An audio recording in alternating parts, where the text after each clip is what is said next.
Welcome to Session Watch. I'm Corey Burris, and with me is Trent England to talk about, again, the stimulus packages going through down at the legislature. Now, they are dealing right now with a lot of things that are dealing with the Department of Ecology.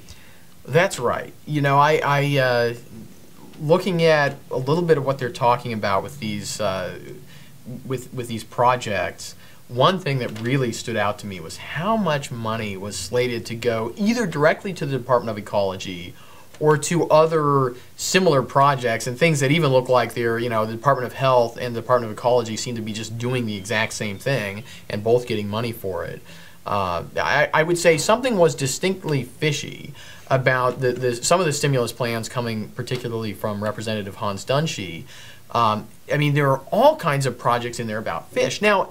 Now this is important. I grew up in Gig Harbor, which is a fishing community, and so we want healthy salmon runs. There's no question about that. I think most people in Washington State agree on that.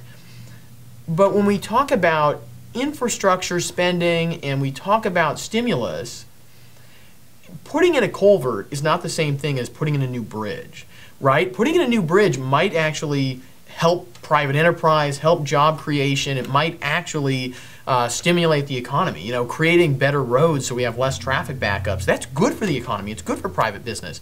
Putting in a new culvert doesn't necessarily have that effect, right? And we really, as citizens, we have to hold our government accountable. If they say they're trying to do something to create jobs and stimulate the economy, that shouldn't actually is creating jobs and not just saving another fish. Yeah, and even, you know, a lot of these projects at the end of the day, it's real questionable whether it's actually helping fish at all, right?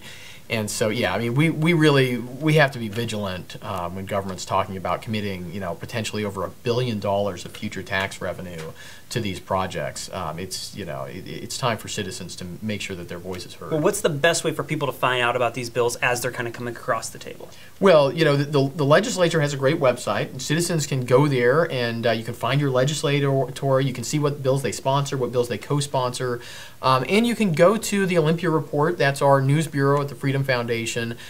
We have a great reporter who's down in the halls of power every day, you know, really representing the people.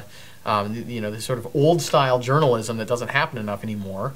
And so that's the Olympia Report. And then myfreedomfoundation.org, we have our Liberty Live blog. We have studies on there, a lot of information for citizens who want to really be represented in Olympia.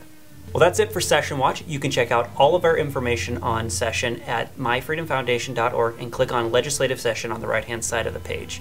You can also check out every video that we do on our Facebook page at facebook.com/myfreedomfoundation.